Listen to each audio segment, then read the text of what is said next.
Maxime Rio, on connaît déjà votre réponse à cette question, donc donnez-nous plutôt les audiences d'hier soir, à commencer par cette vraie surprise, c'est France 2 qui est en tête. Et oui, la vraie surprise, c'est France 2 en tête, avec le final de la 7e saison de Castle qui a cartonné, 4 800 000 téléspectateurs, c'est plus 700 000 téléspectateurs par rapport à la semaine dernière, donc vrai carton pour France 2, avec un premier épisode à plus de 5 millions. Deuxième place, et c'est la surprise, c'est pour TF1, avec une rediffusion de Camping Paradis qui n'a pas bien marché, 3 500 000 fidèles ont passé la soirée avec Laurent Ronac et sa bande d'animateurs, 14,3% de part d'audience. Troisième place pour M6 avec un nouveau numéro de Top Chef, et hier soir les candidats devaient revisiter des produits que les chefs détestent. Et bien ça a marché, ça a mieux marché que la semaine dernière.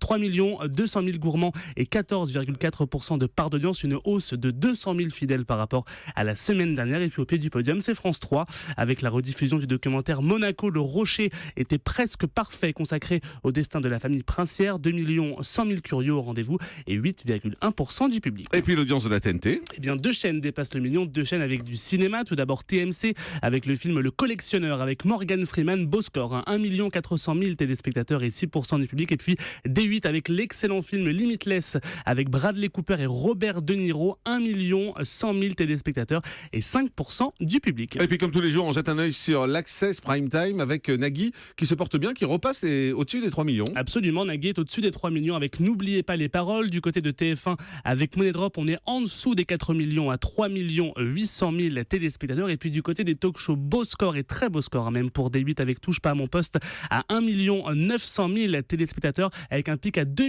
700 000 pour Cyril Hanouna. Du côté de C'est à vous, on reste dans la moyenne à 1 100 000. Et puis on notera également qu'Omar Sy, présent dans le Grand Journal, a boosté les audiences de Maïtena Birabin, 721 000 téléspectateurs au rendez-vous hier du Grand Journal. Et puis comme tous les jours, les prime time les plus tweetés, c'est en exclusivité sur Europe 1. Et oui, eh bien c'est Top Chef, hier le prime time le plus tweeté sur M6. Le deuxième prime de la saison a suscité plus de 11 000 tweets postés par 4 200 fans de l'émission. Voilà, et puis je vous redonne les chiffres d'audience des 20h, parce que c'est l'un des événements quand même de cette journée du côté des audiences. Gilles Boulot, hier, fait 5 982 000, on va être précis, 5 982 000 téléspectateurs. Et le 20h de David Pujadas fait 5 451, c'est un très beau score pour le 20h de David Pujadas. Il y a en gros 500 000, on va arrondir, 500 000 téléspectateurs d'écart entre les deux, donc c'est très serré. Il se passe quelque chose sans doute autour du 20h, et puis il faut noter que Castle était très fort derrière, donc voilà, les gens sont peut-être venus un peu plus tôt également pour regarder le 20h. En tout cas, c'est un beau score et félicitations